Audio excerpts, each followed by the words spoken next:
Okay? So kayo ho mamili kung saan nyo gustong padaanin para ho kung saan kayo kumbinyente. Kasi kung ayaw nyo hong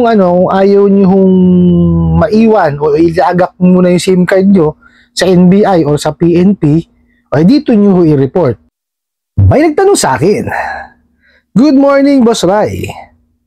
Pwede ko bang i-report sila sa NBI itong mga number na tumatawag sa akin?" Good evening, Boss Ray. Ano pong mga OLA na legit?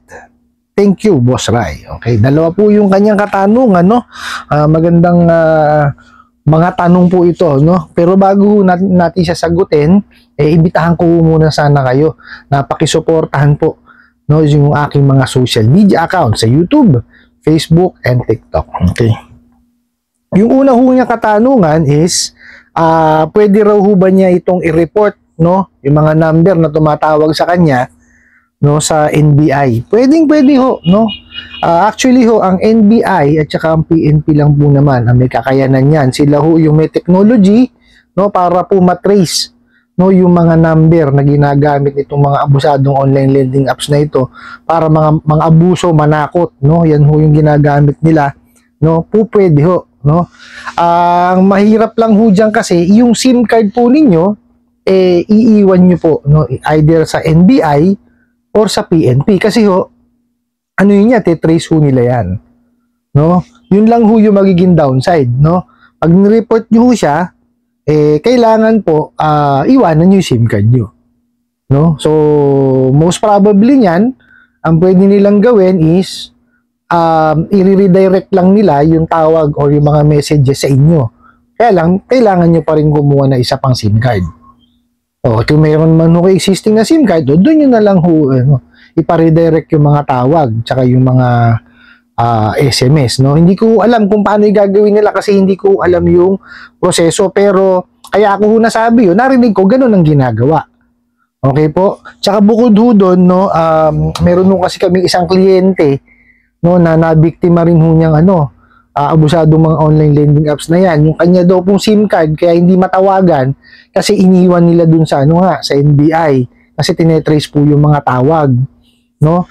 Pero minsan natsambahan namin, sumagot ho siya sa tawag. Yung pala redirected yung tawag sa kanya, no? O yun ho, kaya nasabi ko ho na na pwedeng i-redirect yung tawag, no? Pero hindi ko ho alam kung paano gagawin ho ng NBI tsaka ng PNP dun sa kanilang SIM card, no? Tapos bukod ho dyan, no, ito pong kasi, ito pong merong Scam Watch Pilipinas, no? Ito po yung Interagency Response Center or yung IARC. Okay, meron ho niyan, no? Yung hotline po nila is 1326, no? Ito daw po ay a joint project po ng Department of Information, Communication and Technology, yung DITCT, tapos Cybercrime Investigation and Coordinating Center, CICC, National Privacy Commission, NPC, and National Telecommunication Commission, NTC, no? Para daw ho yung sa centralization ng report ng online scam. So, pwede nyo rin ho siyang itawag dito. Okay? So, kayo ho mamili kung saan nyo gustong padaanin para ho kung saan kayo kumbinyente. Kasi, kung ayaw nyo hong maiwan o ilagak muna yung SIM card nyo sa NBI o sa PNP, ay dito nyo ho i-report. Okay? Pwede naman ho dito. Kasi, sa naman ho ito, sa Pilipinas naman ho ito no? Ito ho yung Scam Watch Pilipinas. Okay? So, sabi nila, may hotline sila, yung 1326. So, pwede nyo ho doon itawag. Okay? Ngayon, kung okay lang naman ho sa inyong yung SIM card po ninyo, malalagak muna, no, sa NBI or sa sa PNP, no, para matrace ho yung mga numero na yan kung nasaan, doon nyo ho iwan. So, yun ho yung yun lang ho yung pwede nyong gawin, dalawa ho, no? So, sinagot ho natin yung una ninyong katanungan, okay? Yung pangalawa niyo hong katanungan, okay? Sabi niyo, "Good evening, Boss Ray. Ano po ang mga OLAng legit Thank you, Boss Rai. Okay. Tatapatin ko ho kayo, no? Kasi ako ho ay nagtatrabaho, no, sa parehas na industriya. Okay, so hindi ho ako po pwede mag-endorso, no? Out of delikadesa po, no? Ang ano ko lang ho, suggestion ko sa inyo, no? Dun ho sa aking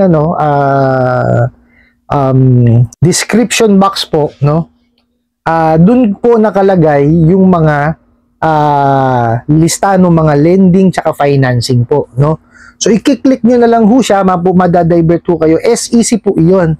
So dun po kayo dun ho kayo tumingin, no, ng mga lending tsaka financing. Nandun din po sa description box ko yung mga registered online lending platforms. So po pwede nyo rin ho siyang tignan, no? Ang pinaka-importante ho kasi dyan is kayo ho ang gumawa ng sarili nyo pong due diligence. Mag-research po kayo. No, kasi hindi baka mamaya sabihin ko hindi naman pala legitimate or hindi naman pala okay para sa inyo.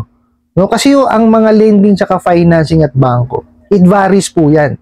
Iba-iba ho ng ng diskarte sa kanilang paniningil. Ano po? Ngayon baka mamaya yung diskarte ng isang lending na to hindi nyo pala konsyonada. O diskarte nitong financing na to, hindi nyo rin pala konsyonada. So, iba-iba ho kasi yan. So, kayo ho ang mag-research, no? Nung lending or financing na pwede nyo ho mahiraman. Gumawa ho kayo ng due diligence. Nandiyan naman na ho ang web, no? Ang internet. Unang-una nyo hong gawin is maghanap po kayo ng mga reviews, no, nung lending, financing at bangko na nahihiraman nyo po, no? Pero definitely ito pong mga abusadong online lending apps na to, huwag nyo hong hihiraman yan. Sakit lang ng ulo ho ang mapupuntahan po ninyo. Ano po? Meron naman ho tayo mga legitimate na mga online lending apps, no? Hindi. Kaya lang sabi nga sa inyo, hindi ho ako kasi para kay mag-endorso o magsabi kung anong mga online lending apps, lending, financing, or bangko, no? Kung gusto niyo ho, no, ng mga ganon, bisitahin niyo po yung YouTube channel ni Ate Red, no? Tsaka ni Sir Marcos, yung Team Marcos, no? Tsaka ho si Pat Quinto. Yun, sila po yung mga gumagawa po ng reviews, no, dun sa mga pwede niyo po mahiraman. Kasi ako hindi ko ginagawa yung mga reviews na yan dahil nga same industry ako nagtatrabaho. Ako yan, bibigyan ko kayo ng mga tips tsaka ng konting mga nalaman ko po, no, based on my experience, no, sa mga batas, sa mga memorandums po, no, na nakakaano sa OLA tsaka sa pagpapautang pala. Ano po, yung mga OLA na yan ang mga gustong-gusto kong topic kasi napakawawalang niya maningil. No, hindi ho kasi ganyan ang dapat na na way ng paniningil. No, kaya ako nagbibigay rin ako ng ng encouragement, no, para maibsan syempre yung mga nararamdaman ng mga nagkaroon ng anxiety tsaka depression, no. Pero kung gusto niyo malaman, no, kung ano yung po pwedeng magandang hiraman, ayun nga kay Sir Pat Quinto, kay Ate Red, tsaka kay Team Marcos. Yan, sila po yung mga nagre-review, no? Pero kung kagaya ng mga content na kagaya sa akin po, si janitor, yan. Yan ho yung mga natin, no? Puntahan na mga channels, no? Pagkakatiwalaan ho yung mga yan. Ano po? Sana po nasagot ko, no? Pero yung yung listahan, andun lang ho sa description box. No, nandiyan po yung mga financing, mga lending, pati po yung mga registered online lending platforms. Nandiyan po, no? I-click nyo lang po siya, no? Mababasa nyo. Basta gumawa kayo ng sarili nyong due diligence, no? Magbasa kayo ng review, no? Yun nga, kayo sa mga content creator, manood kayo ng kanilang mga content do sa kanilang mga reviews, no? Pero mamimili kayo, wag yung basta-basta, no? Pero ako, lagi kong sasabihin sa inyo, mag-iingat kayo lalo dyan sa mga abusadong online lending apps na yan. Makikita nyo naman yan, napakarami na yan sa internet, no? Yung mga abusado na yan. Makikita niyo ho yan. Ano po? I hope nasagot ko po itong katanungan na to at sana po'y makatulong. Maraming salamat po sa inyong walang sawang pagsuporta at panonood sa aking mga videos. Maraming salamat po sa inyong pag-like, pag-share, pag-comment at pagtatanong. And kunin ko na rin po itong opportunity na to na imbitahan po kayo na pakisuportahan po sana yung aking mga social media account sa YouTube, Facebook, and TikTok. Hanggang sa muli po. Yun lang.